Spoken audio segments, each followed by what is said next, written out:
황혼의 그늘일, 정막을 깨고 온 속삭임. 희끗희끗한 파마머리 아래 박은혜 여사세의 하루는 느릿하게 흘러갔다. 경기도 양평의 낡았지만 정갈한 단독주택, 남편과 함께 꾸렸던 그 공간은 이제 너무 넓고 적막했다. 5년 전 지병으로 남편을 떠나보낸 후 시간은 의미 없이 쌓여가는 먼지 같았다.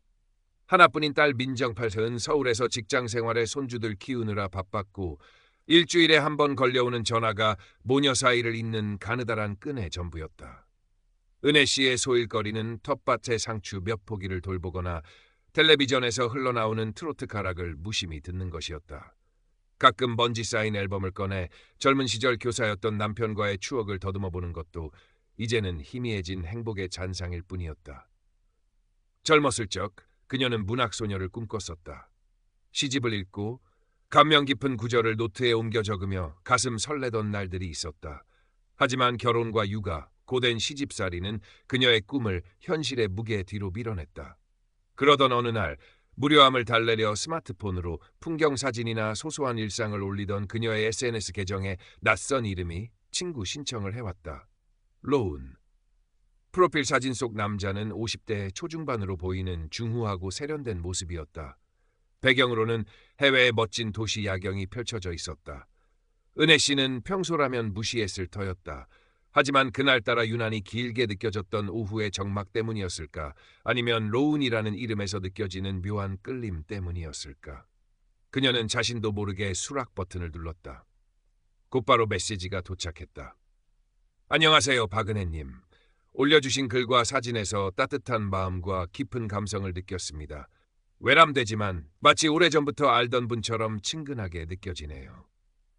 예상외로 정중하고 부드러운 말투였다.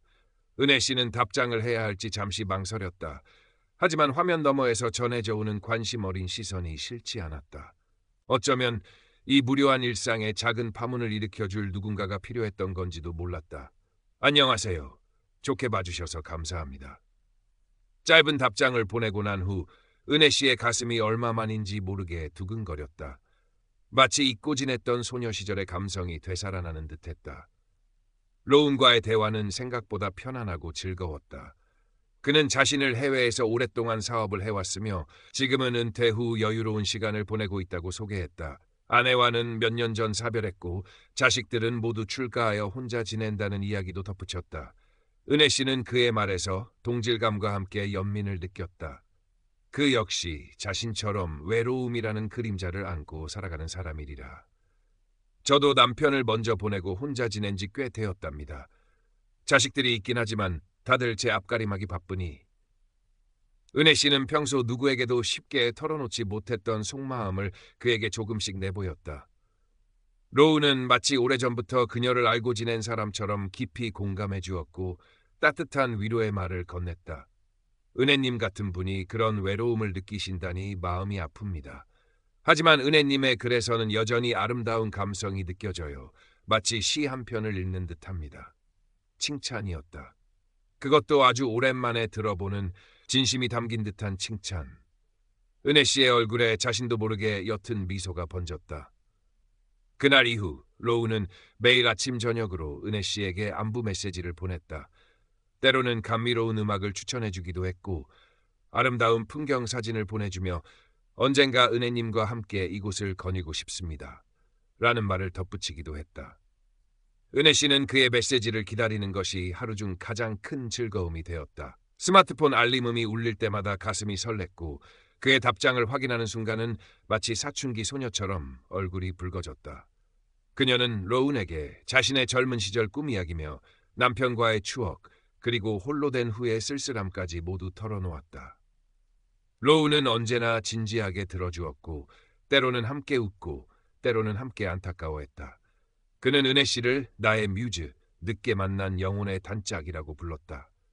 수십 년 동안 잊고 살았던 여성으로서의 자존감이 되살아나는 것을 느꼈다. 민정은 가끔 엄마 집에 들을 때마다 엄마가 스마트폰을 손에서 놓지 못하고 누군가와 계속 메시지를 주고받는 모습이 조금 이상하다고 생각했다. 엄마, 요즘 누구랑 그렇게 연락해? 얼굴이 아주 환해지셨네. 아, 그냥 옛날 친구랑. 은혜 씨는 딸에게 로운의 존재를 차마 말할 수 없었다. 이 나이에 주책이라는 소리를 들을까봐 혹은 딸이 자신의 작은 행복을 이해해주지 못할까봐 두려웠다. 그렇게 로운은 은혜 씨만의 비밀스러운 위안이자 아슬아슬한 행복이 되어갔다. 어느 날 로운은 은혜 씨에게 작은 커피 기프티콘을 보내왔다.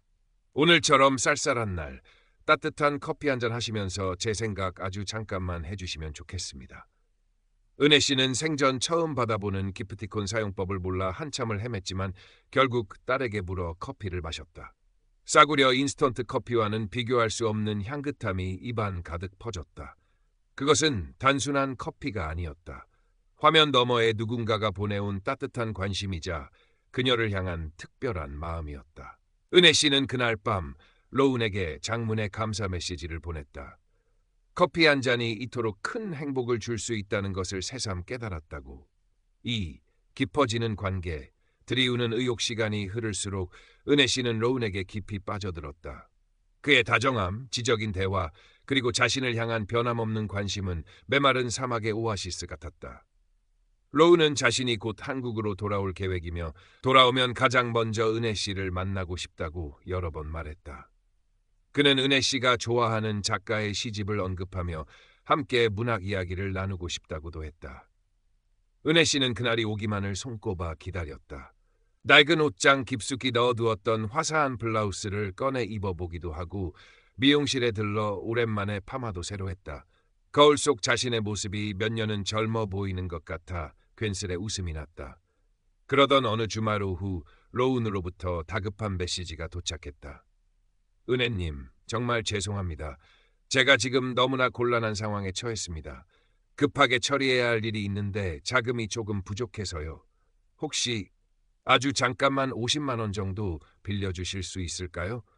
다음 주에 바로 몇 배로 갚아드리겠습니다. 은혜 씨는 순간 가슴이 철렁 내려앉았다. 돈 문제였다. 평생 누구에게 돈 아쉬운 소리 한 번 안 하고 살아온 그녀였다.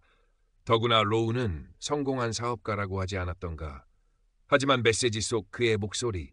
그는 가끔 짧은 음성 메시지를 남기곤 했다. 감미롭지만 어딘가 미세하게 기계적인 느낌이 섞인 목소리였다는 너무나 절박했고 그의 평소답지 않은 당황스러움이 느껴졌다.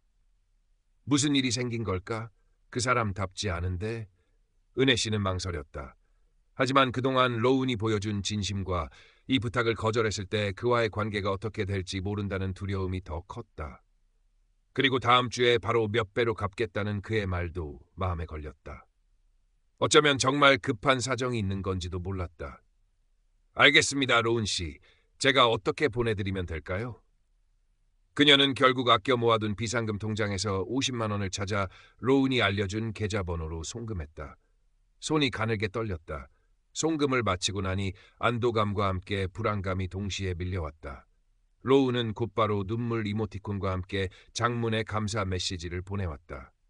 정말 감사합니다, 은혜님. 평생이 은혜 잊지 않겠습니다. 역시 은혜님은 저의 마지막 희망이십니다. 다음 주에는 꼭 약속 지키겠습니다. 그의 진심 어린 감사에 은혜 씨는 자신의 행동이 옳았다고 그를 도울 수 있어서 다행이라고 생각했다. 불안감은 잠시 잊혔다. 하지만 다음 주가 지나고 그 다음 주가 되어도 로운은 돈을 갚지 않았다. 대신 그는 더욱 다정하고 애틋한 메시지를 보내왔고 은혜 씨는 차마 돈 이야기를 꺼내지 못했다. 그러던 어느 날 로운은 또다시 돈을 부탁했다. 이번에는 사고로 병원에 입원하게 되었는데 급하게 수술비가 필요하다는 것이었다. 그는 피 묻은 셔츠 사진과 함께 병실에 누워있는 듯한 사진, 얼굴은 가려져 있었다를 보내왔다. 액수는 지난번보다 훨씬 큰 300만 원이었다. 은혜님, 저 좀 살려주세요. 이국 땅에서 기댈 곳은 은혜님밖에 없습니다. 은혜 씨는 충격과 혼란에 휩싸였다. 하지만 사진 속 그의 모습은 너무나 처참해 보였고 그의 절박한 목소리는 그녀의 마음을 후벼 팠다. 그녀는 딸에게조차 말하지 못하고 정기예금을 해약했다.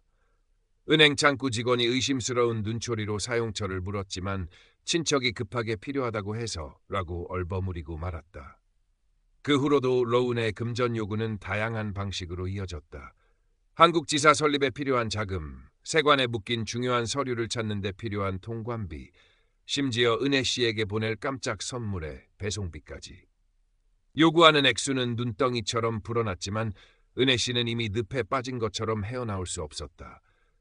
돈을 보내지 않으면 그와의 관계가 끝날 것 같았고 그가 보내주는 조작된 사업 계획서나 계약서 사진, 지금 생각하면 허술하기 짝이 없었지만 그때는 왜 몰랐을까. 그리고 이것만 해결되면 우리 함께 행복할 수 있어요. 조금만 더 힘을 내주세요. 나의 은혜님.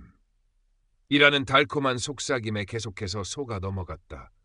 민정은 엄마의 변화를 감지하고 있었다.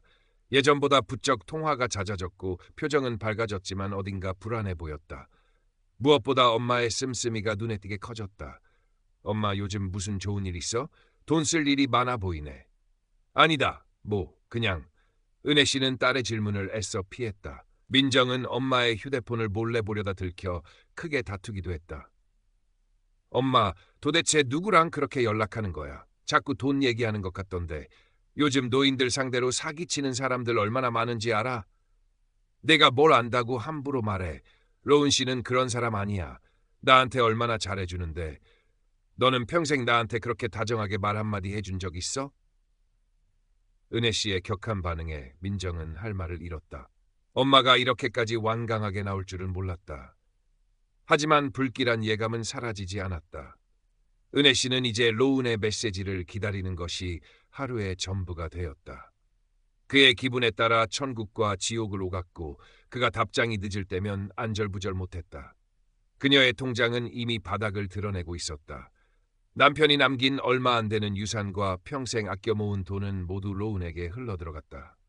그녀는 이제 로운이 약속한 함께할 미래만이 유일한 희망이라고 믿었다. 로운은 우리의 사랑을 아무도 이해 못할 거예요. 우리만 서로 믿으면 돼요. 은혜님. 이라며 그녀의 고립을 더욱 부추겼다. 은혜 씨는 그 말을 철석같이 믿었다. 세상 모든 사람이 자신을 비난해도 로운만은 자신의 편이 되어줄 것이라고. 3. 깨어진 환상. 절망의 끝자락 시간은 속절없이 흘러 로운과의 인연도 벌써 반년이 넘어가고 있었다. 그동안 은혜 씨가 그에게 보낸 돈은 자그마치 수천만 원에 달했다. 이제 그녀에게 남은 것은 거의 없었다. 낡은 집 한 채와 약간의 생활비가 전부였다.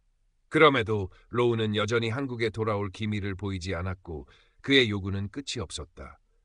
그러던 어느 날 로운으로부터 결정적인 메시지가 도착했다. 은혜님, 드디어 모든 준비가 끝났습니다. 한국으로 돌아가 은혜님과 함께 살 집을 계약하려 합니다.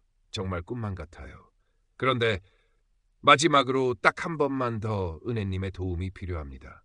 계약금 잔금이 조금 부족해서요. 5천만 원만 더 보내주시면 제가 바로 다음 주 비행기로 날아가겠습니다. 그리고 평생 은혜님을 여왕처럼 모시고 살겠습니다. 메시지와 함께 그가 보내온 사진 속에는 푸른 바다가 보이는 아름다운 전원주택이 있었다. 너무나 완벽해서 오히려 비현실적으로 느껴지는 풍경이었다. 우리의 드림하우스가 될 곳입니다. 나의 사랑하는 은혜님. 그의 달콤한 속삭임이 귓가에 맴도는 듯했다. 5천만 원. 은혜 씨에게는 하늘이 무너지는 듯한 액수였다. 그녀에게 남은 돈이라고는 이제 한 푼도 없었다. 하지만 로운의 말은 너무나 구체적이었고 그의 목소리는 그 어느 때보다 간절했다. 이것만 성공하면, 이것만 보내면 정말 모든 것이 해결되고 행복해질 수 있을 거야. 그녀는 마지막 남은 이성을 놓아버렸다. 그래, 이 집이라도 팔아서 보내주자. 그와 함께라면 어디든 천국일 테니까. 그녀는 떨리는 손으로 부동산 중개업소에 전화를 걸었다. 한편 민정은 엄마와의 다툼 이후에도 계속 마음이 편치 않았다. 엄마가 무언가에 깊이 빠져 있다는 불길한 예감은 가시지 않았다. 주말을 이용해 예고 없이 엄마 집을 찾은 민정은 엄마가 잠시 화장실에 간 사이 우연히 엄마의 스마트폰 화면을 보게 되었다. 로운이라는 남자와 주고받은 메시지들이었다. 자기야, 이번 돈만 해결되면 우리 정말 행복하게 살 수 있어. 사랑해, 내 모든 것을 당신께 바칠게. 민정은 온몸에 피가 싸늘하게 식는 것을 느꼈다. 엄마의 통화 상대가 단순한 말벗이 아니었던 것이다. 더구나 메시지 내용 중에는 송금 약속과 함께 의심스러운 계약서 파일까지 첨부되어 있었다. 민정은 떨리는 손으로 엄마의 최근 통장 거래 내역을 조회했다. 수백만 원씩 빠져나간 기록들이 빼곡했다. 마지막 잔고는 처참할 정도였다. 엄마, 도대체 이게 다 뭐야? 이 로운이라는 사람 누구야? 화장실에서 나온 은혜 씨는 딸의 격앙된 목소리에 깜짝 놀랐다.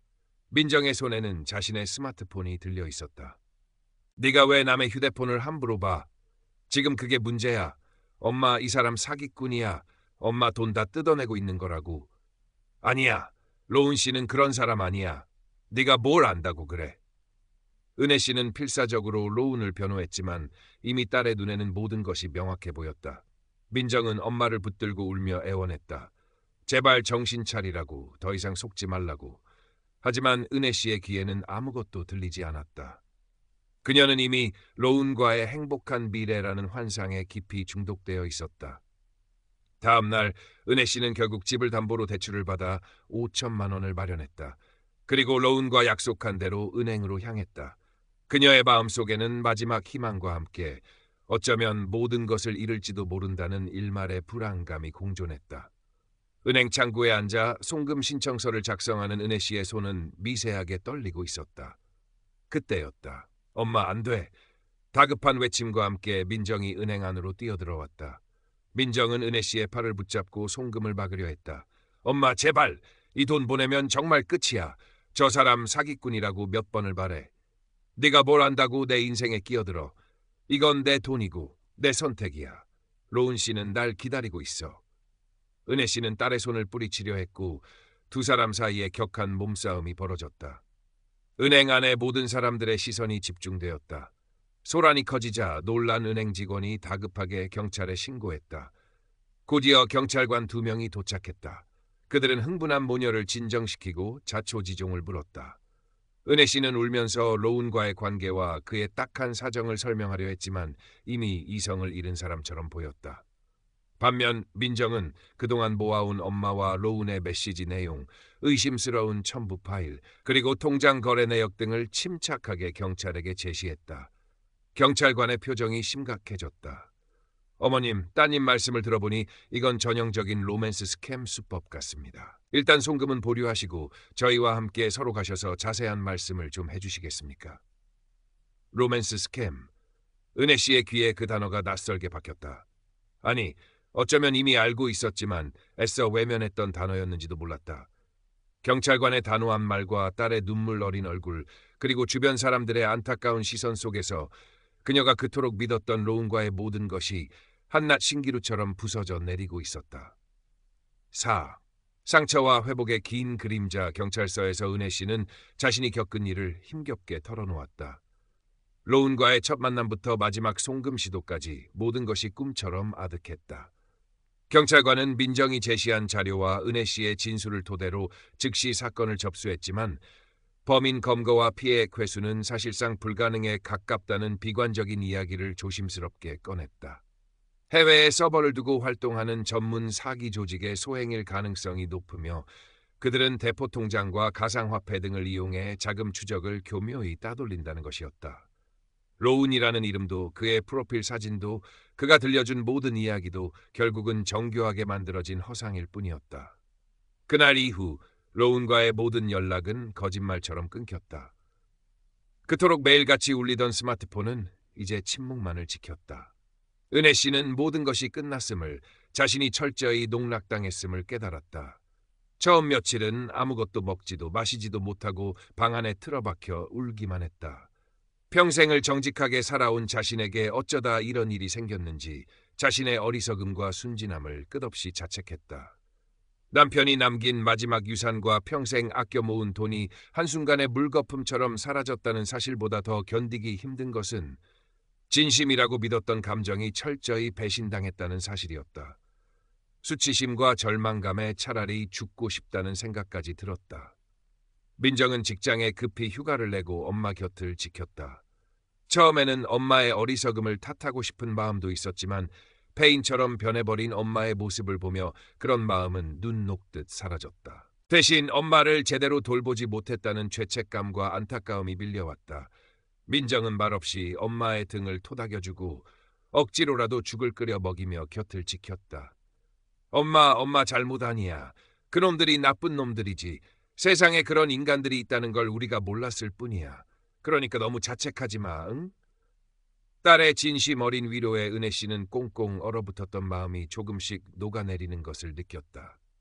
시간이 약이라는 말은 때로는 잔인하게 들리지만 결국 시간은 상처 위에 더디게 남아 세살을 돋게 했다. 민정은 엄마를 위해 지역 정신건강복지센터에 상담을 신청했고 은혜 씨는 마지못해 상담사의 도움을 받기 시작했다. 상담사는 은혜 씨의 이야기를 묵묵히 들어주었고 그녀가 겪었을 감정들을 이해하고 공감해 주었다. 또한 로맨스 스캠 피해자들이 겪는 심리적 후유증과 회복 과정에 대해 설명해주며 결코 은혜 씨 혼자만의 잘못이나 어리석음이 아님을 일깨워 주었다. 상담 과정에서 은혜 씨는 자신이 왜 그토록 쉽게 로운의 말에 빠져들었는지 조금씩 이해하게 되었다. 그것은 단순히 외로움 때문만은 아니었다.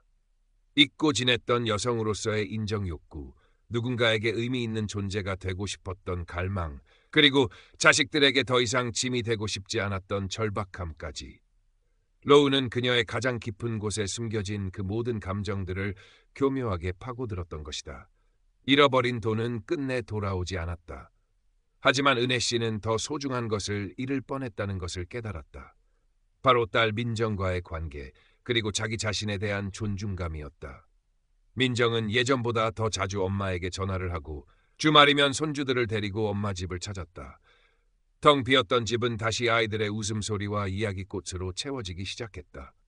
어느 맑은 가을날 아침, 은혜 씨는 오랜만에 창문을 활짝 열고 마당으로 나섰다. 밤새 내린 이슬에 젖은 국화꽃 향기가 싱그러웠다. 아직 마음 한구석에는 그날의 상처가 희미한 흉터처럼 남아있었지만 예전처럼 절망스럽거나 고통스럽지만은 않았다. 그녀는 스마트폰을 꺼내들었다. 그리고 로운과의 모든 대화 기록과 사진들을 망설임 없이 삭제했다. 마치 오랜 악몽에서 깨어나는 의식과도 같았다. 그녀는 문득 얼마 전 상담사가 건네준 온라인 금융사기 예방수칙 안내문이 떠올랐다. 자신과 같은 아픔을 다른 누군가가 또다시 겪지 않기를 바라는 마음이 간절해졌다. 그녀는 서툰 솜씨로 컴퓨터를 켜고 안내문의 내용을 한자 한자 정성껏 타이핑하기 시작했다. 그리고 자신이 운영하던 작은 SNS 계정에 그 글을 올렸다. 황혼의 그늘에 숨어든 달콤한 독, 로맨스 스캠을 조심하세요. 글 밑에는 그녀의 짧은 경험담과 함께 외로움이 죄는 아닙니다. 하지만 그 외로움을 파고드는 악마의 속삭임에는 귀 기울이지 마세요. 라는 당부의 말을 덧붙였다. 얼마나 많은 사람이 이 글을 볼지는 알 수 없었다.